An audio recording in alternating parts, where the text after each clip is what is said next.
Picture this. 3 massive warships, 12,000 tons each, 2,100 sailors combined, all sent to the bottom of the North Sea in less than 90 minutes. Not by a fleet, not by battleships, by one German submarine with 29 men aboard. September 22nd, 1914, the morning that changed naval warfare forever. Named for their even 14-fathom depth, these waters would become a graveyard for 1,459 British sailors. This script is researched and factual, using sources from the Imperial War Museum's archives, the Dreadnought Project naval records, and survivor testimonies preserved in the Chatham Historic Dockyard Trust. Now back to the information. Built at the turn of the century, 472 feet long, 69 feet beam, 2 9.2-inch guns, 12 6-inch guns. Designed for 21 knots, but by 1914, lucky to make 15. The Royal Navy called them the Live Bait Squadron. Think about that name. Live bait. The men who sailed them knew exactly what they were. Southern Force, they call it. Cruiser Force C. Their job, patrol the North Sea between Britain and the continent, stop German raids on troop transports, guard the channel. Under him, Rear Admiral Henry Campbell in HMS Bacante leads the 7th Cruiser Squadron. 5 old armored cruisers total. They're supposed to have destroyer escorts. Small problem, destroyers can't handle North Sea weather. When storms hit, the cruisers patrol alone. The orders say maintain 13 knots and zigzag. The old cruisers burn too much coal above 12 knots. Zigzagging? The captains ignore it. No submarine has attacked a warship at sea, ever. The threat seems theoretical, academic, until September 3rd, 1914. That's when U-21 puts a torpedo into HMS Pathfinder off Scotland. 500 men die in 4 minutes. First warship ever sunk by submarine torpedo. Destroyers can't handle rough weather, they say. Senior officers protest. Admiral Jellicoe calls it a fatal error. Commodore Keyes wants them withdrawn. Commodore Tyrwhitt says they're sitting ducks. The Admiralty doesn't listen. The destroyer escorts race for port. Bad weather damage forces Euryalus back to harbor for repairs. Rear Admiral Christian can't transfer his flag in the storm. He passes command to Captain John Drummond in Aboukir, but doesn't make one thing clear. Drummond has no authority to recall the destroyers when weather improves. 188 feet long, 20 feet beam, 4 torpedo tubes, 2 forward, 2 aft, 6 torpedoes total, diesel engines on the surface, electric motors submerged, crew of 29 men in a steel tube barely wider than a London bus. U-9 leaves Heligoland. Orders: attack British transports near Ostend. The same storm that scattered the British destroyers catches the submarine. Weddigen dives to ride it out. At 100 feet, the boat still rolls from surface swells. The crew, already living in conditions that would break most men, endures another night of hell. 35 men sharing one toilet when the second is packed with food. Hot bunking because there aren't enough beds. The stench of diesel, sweat, and human waste. Weddigen surfaces. Battery is nearly dead after riding out, the storm submerged. The weather has cleared. Calm seas, slow swell. He needs to recharge, but then, smoke on the horizon. 3 4-funneled ships approaching from the south. Weddigen recognizes them immediately. British cruisers. Not transports, better. Chatham ratings who left wives and children to answer the call. Boys from the naval colleges, some just 15 years old. Aboard Aboukir, he's about to experience something no other sailor in history can claim, surviving 3 torpedo attacks on 3 different ships in one morning. 1 torpedo fired from the starboard bow tube. The weapon runs true. Weddigen takes U-9 down to 50 feet. Then, impact. A dull thud followed by what Weddigen described as a shrill-toned crash. Inside U-9, the crew erupts in cheers. The torpedo strikes Aboukir's port side near the engine room. Water floods in. The engines die. The ship lists 20 degrees to port immediately. Captain Drummond thinks mine. Has to be a mine. No submarine could be here. He signals Hogue and Cressy. I'm sinking. Close and assist? Drummond orders counter-flooding to correct the list. No use.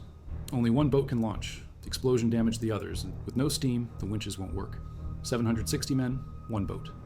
Drummond gives the order, abandon ship. Men leap into the North Sea. September in the North Sea means water temperature around 55 degrees Fahrenheit. Survival time in those waters, maybe an hour if you're lucky. Young Wycombe Musgrave slides down the ship's side as she rolls. The suction pulls at him, but he kicks free, swimming hard. Bodies and debris everywhere, men calling for help. Oil spreading across the surface. They're lowering boats? Perfect. He orders the empty tube reloaded. The first time in history a submarine reloads torpedoes while submerged in combat. Target: Hogue. She's sitting stationary, 300 yards away. His ship was on the opposite side of Aboukir from where the torpedo came. Surely that gave him cover. He lowers all boats to rescue survivors. His crew throws anything that floats overboard: timbers, tables, benches. Hundreds of men struggling in the water. 2 torpedoes from U-9's bow tubes. The sudden weight loss makes the submarine's bow break surface. Hogue's gunners open fire. Close, but no hits. Both torpedoes strike Hogue amidships, seconds apart. The second likely detonated under the aft magazine. Witnesses describe a massive explosion.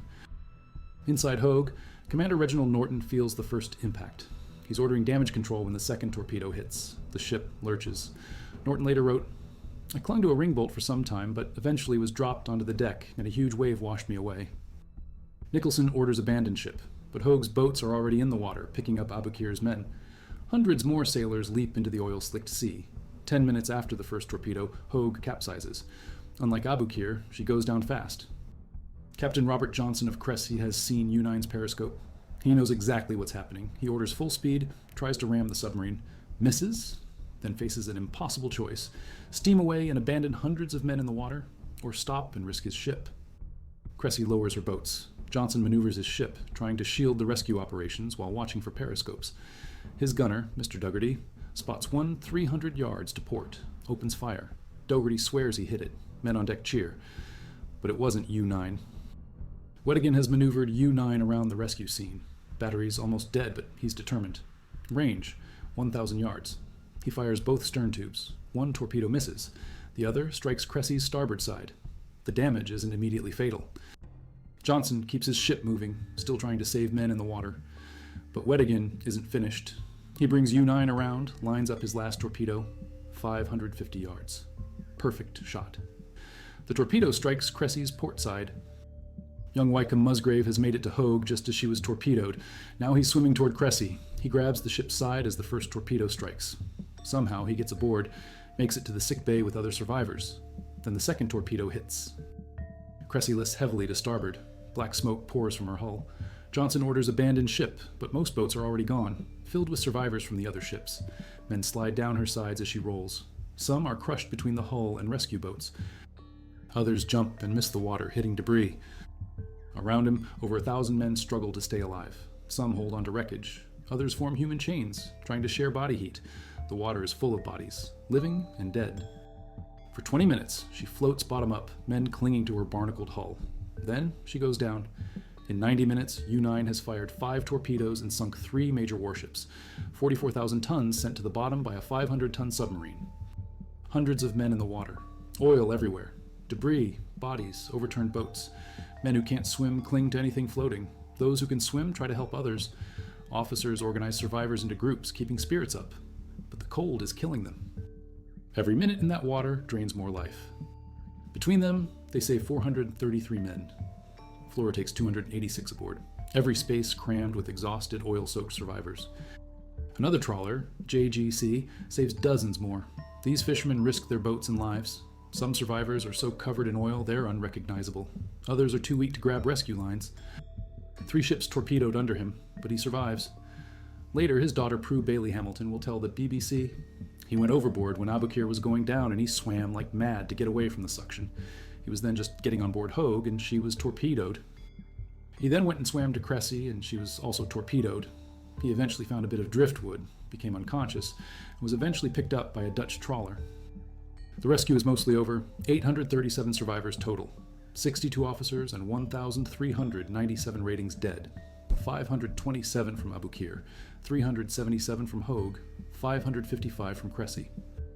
Among the dead, boys as young as 14, reservists who'd left civilian jobs weeks before, regular Navy men with decades of service. Entire families lose multiple sons. The Chatham Division, which provided most of the crews, is devastated. Whole streets in Chatham, whole neighborhoods draped in black. As they approach Heligoland, Weddigen orders the victory flag raised. He awards Weddigen the Iron Cross First Class on the spot, promotes him to Kapitänleutnant. Every crew member receives the Iron Cross Second Class. U-9 is authorized to paint the Iron Cross on her conning tower, only the second vessel so honored. Overnight, Otto Weddigen becomes Germany's greatest naval hero. His picture appears everywhere. Beer steins, postcards, medals bearing his image sell by thousands. Every German household wants a piece of the U-9 legend. The submarine force, previously dismissed by the German Navy as an expensive experiment, suddenly has unlimited support. Captain Drummond criticized for not zigzagging. Captains Nicholson and Johnson blamed for stopping to rescue survivors. But First Sea Lord Battenberg notes they faced a cruel position once they found themselves in waters swarming with drowning men. The admiralty that kept obsolete ships on dangerous patrol, the system that left them without destroyer escorts, the mindset that dismissed submarine threats. Churchill himself will later call the use of these ships a bad scheme, but deflects personal responsibility. October 2nd, 1914, new orders. Any ship torpedoed must be abandoned by other large vessels. Only small craft may attempt rescue. The live bait squadron patrol ends immediately. Cruisers withdraw from exposed positions. Submarine threats are taken seriously at last. Too late for HMS Hogue. October 15th, 3 weeks after the Cressy disaster, Weddigen strikes again. He finds Hawke and her sister Endymion off Aberdeen transferring mail. As Hawke gets underway without zigzagging, Weddigen puts one torpedo into her. She capsizes almost immediately. 524 more dead. Everything changes. Convoy systems, depth charges, hydrophones. Anti-submarine warfare becomes a science. The weapons that seemed like toys now threaten to starve Britain into submission. Otto Weddigen's success lit the fuse. He tries to penetrate Scapa Flow, the British fleet's main base. HMS Dreadnought, the battleship that gave her name to a generation of warships, spots U-29's periscope. The massive battleship turns, 21,000 tons versus 500. Physics wins. U-29 is sliced in half. No survivors. Otto Weddigen, 29 men gone in seconds. Flora and Titan head for IJmuiden. British officials meet them. By September 26th, all survivors are home. The Dutch face no consequences. Sometimes mercy trumps protocol. Midshipmen Duncan Stubbs and Geoffrey Gore Brown, both 15, cling to an oar when they see an older sailor drowning. They let go to help him. In panic, he drags all three under. They don't resurface. Boys trying to be men, dying as heroes. Petty Officer Ernest Pitcher of Aboukir describes the horror. The sea was thick with oil fuel, which clogged men's eyes and mouths. Some were terribly burned by it. I saw officers swimming about encouraging the men, telling them to keep cool and stick together. But the cold, the terrible cold, it took them one by one. The torpedo struck, and I knew we were finished.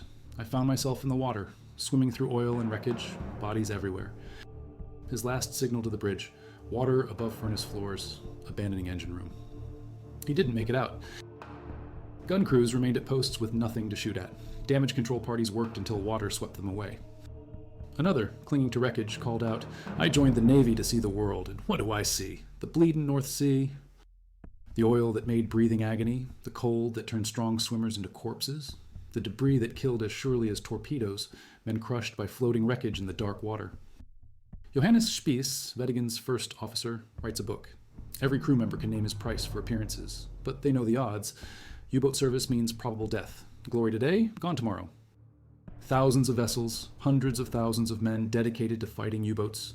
Convoy systems that slow commerce but save ships. Technology races between detection and concealment.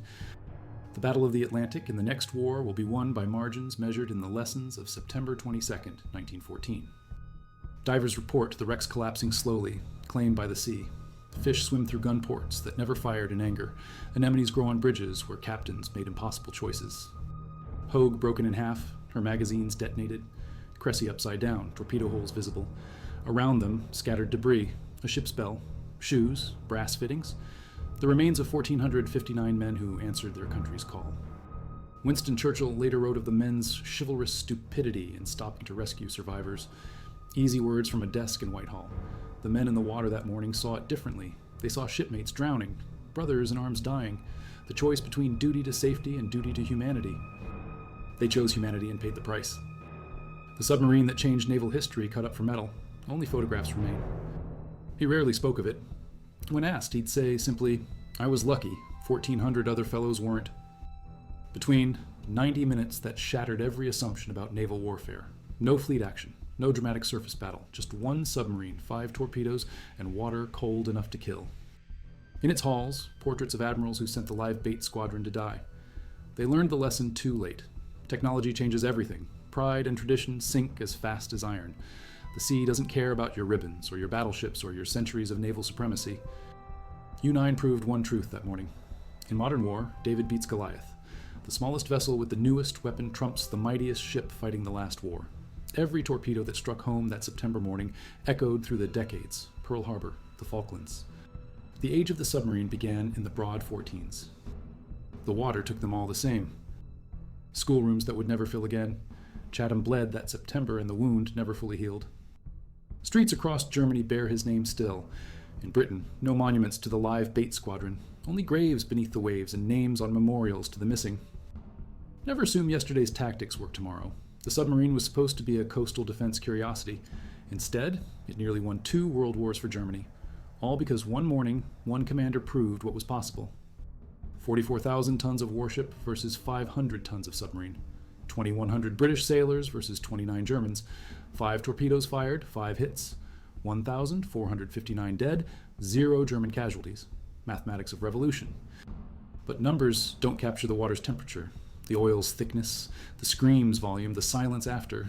They don't measure courage, staying at your post as water rises, swimming to save others when you can barely save yourself, choosing death to give another man your life belt. That's the real story of September 22nd. The predator beneath beats the prey above. The price of empire, paid by ordinary men from ordinary streets on an ordinary morning that became anything but. When military historians discuss revolution in warfare, they point to September 22nd, 1914. When submarine crews train, they study Weddigen's approach. When surface fleets practice anti-submarine warfare, they remember the live bait squadron. The final manifest of the dead runs to dozens of pages, names, ranks, service numbers, official language for inhuman loss. Behind each entry, a mother who waited for news, a wife who became a widow, children who grew up fatherless. Chatham's population dropped by thousands as families moved away from memories too painful to bear. But soon the other 2 English cruisers learned what had brought about the destruction so suddenly. Cold words for hot death, the hunter describing his kill without emotion. Small recognition for enormous courage. They risked their boats, their lives, their neutrality to pull oil-soaked strangers from the sea. Captain Flora's crew gave up their own clothes to warm survivors, heroes without uniforms. Commodore Tyrwhitt, arriving too late with his destroyers, wrote, "The scene was heartbreaking, hundreds of bodies floating in the oil, men too exhausted to grab rescue lines, others already dead from cold, held up by lifebelts. We saved who we could, but for most, we were hours too late." The Court of Inquiry delivered its verdict: errors of judgment, failures of communication, technological surprise. Blame scattered like shrapnel. Some on dead captains who couldn't defend themselves, some on admirals safe in their clubs, little on the system that sent obsolete ships to face modern threats. Proof that naval supremacy earned over centuries could vanish in minutes. The British Empire's strength rested on controlling the waves. U-9 proved that control was illusion. The waves belonged to no one. 55 feet down, history rusts slowly. Fish swim through compartments where men once lived and died. Currents carry away what time hasn't claimed. 3 monuments to the morning that changed everything, visible only to those who descend into darkness.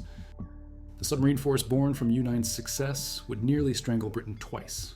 Both world wars saw U-boats sink millions of tons. Merchant sailors died by tens of thousands. Food shortages, fuel crises, near starvation, all flowing from that September morning when one submarine proved what was possible. The determination of survivors who kept others alive in freezing water, the humanity of Dutch sailors who risked everything to help. War shows the worst and best of men, often in the same moment. A moment's silence for sailors who had no chance, for boys who joined seeking adventure and found death, for men who followed orders into obsolescence, for lives cut short by technology's cruel progress. The sea remembers nothing, but we must remember everything. The last word belongs to Midshipman Wenman Wycombe Musgrave. 70 years after his ordeal, he spoke briefly. "People call me lucky, surviving 3 torpedoes. But luck? Tell that to my shipmates. Tell that to 1,400 mothers. I survived. They didn't. That's not luck. That's a burden I carried all my life." The morning the Royal Navy learned that ruling the waves meant nothing if you couldn't rule beneath them. The morning that echoes still every time a submarine slides beneath the surface, silent and lethal. Divide the survivors from the dead. The remainder, history written in salt water, paid for in blood, teaching one truth: never fight today's war with yesterday's weapons. HMS Aboukir, Hogue, and Cressy learned too late. Their crews paid the price, the sea took its fee. And 55 feet down in the cold waters of the North Sea, 3 iron tombs rust slowly, marking the spot where the 20th century's naval warfare truly began. It does not end with 1,459 funerals that never happened. It does not end with Otto Weddigen's Iron Cross, or even with his death beneath the keel of HMS Dreadnought. That morning in the broad 14s was not an event. It was a catalyst. The torpedoes that struck the live bait squadron were the starting gun for an arms race that would define naval warfare for the next 100 years. The true impact was not measured in tons of shipping lost. It was measured in the terror that followed. In London, the shockwave shattered the Admiralty's complacency. The submarine was no longer a theoretical toy. It was a proven assassin. But how do you fight an enemy you cannot see? The Royal Navy, masters of the surface, found themselves blind. They had no weapon to strike back. The first response was desperation. Sailors started carrying hammers to smash periscopes. Small arms fire was ordered at anything suspicious in the water. Nets were strung across harbor entrances, nets that U-boats simply cut through or dived under. The first depth charges were developed. Crude barrels of explosives, often as dangerous to the ship dropping them as to the submarine below. They were called depth charges, but hope charges was more accurate. You dropped one and prayed. Men with headphones pressed to their ears, trying to hear the thrum of an electric motor or the beat of a diesel engine amidst the noise of the ocean itself. It was an art, not a science. A good operator could tell you something was out there. He couldn't tell you where, what it was, or what it was doing. The invisible killer remained invisible. Imagine a dirty, battered merchant steamer flying a neutral flag, plodding along a known U-boat patrol route. Smoke pours from her stack. She lists slightly. She looks pathetic. A U-boat commander, saving his precious torpedoes for warships, surfaces. He orders his crew to man the deck gun. It's a simple execution. As the U-boat closes to point-blank range, a signal flag drops on the steamer. The white ensign of the Royal Navy shoots up the mast. False panels on the steamer's hull crash down, revealing hidden 6-inch guns. In seconds, the helpless merchant ship becomes a heavily armed warship. The Q-ship strategy, born of desperation, only escalated the savagery of the war at sea. It taught U-boat commanders that mercy was suicide. They saw Britain, an island nation, completely dependent on the sea for food, for raw materials, for the very lifeblood of its empire and its war effort. They saw a choke point. The civilized rules of cruiser warfare, stop a ship, search it, allow the crew to take to lifeboats before sinking it, were gone. The U-boat was a predator, and all ships were prey. The RMS Lusitania, one of the largest, fastest passenger liners in the world. She was steaming off the coast of Ireland, carrying nearly 2,000 civilians. Kapitänleutnant Walter Schwieger, commanding U-20, saw her. He did not see a passenger ship. He saw 4 funnels. He saw a target of opportunity, a symbol of British pride. He fired 1 torpedo. The Lusitania sank in 18 minutes. 1,198 people drowned. 128 were Americans. The sinking of the Lusitania changed the political calculus of the war, pulling a neutral America toward conflict. But for the sailors in the North Atlantic, it just confirmed what they already knew. The water was no longer a highway. It was a hunting ground. By 1917, the hunt was succeeding beyond Germany's wildest dreams. Britain was starving. Grain reserves were down to 6 weeks. The U-boat was not just winning the war, it had won. British admirals in secret meetings admitted that without a solution, Britain would have to sue for peace by November. 1 in 4 merchant ships leaving British ports never returned. The convoy. It was putting all the eggs in one basket. It was defensive. It was, to the battleship admirals, cowardly. The North Atlantic, previously a graveyard, became a lifeline. The U-boat, the lone wolf, was suddenly ineffective. It could pick off a straggler, but it could not attack the herd without facing a hornet's nest of depth charges and guns. The U-boat's greatest strength, its stealth, was neutralized. It could not find the convoys in the vastness of the ocean. In the interwar years, a young German naval officer named Karl Dönitz studied the logs of Weddigen, of Schwieger, of the great aces. He saw their brilliance, but he also saw their fatal flaw. They had hunted alone.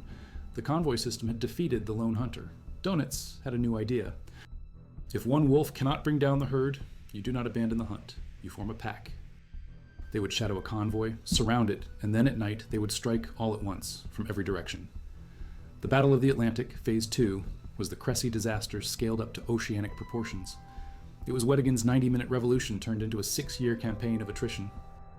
Everything Britain had learned since 1914 was put to the test. Sonar, the descendant of the primitive hydrophone.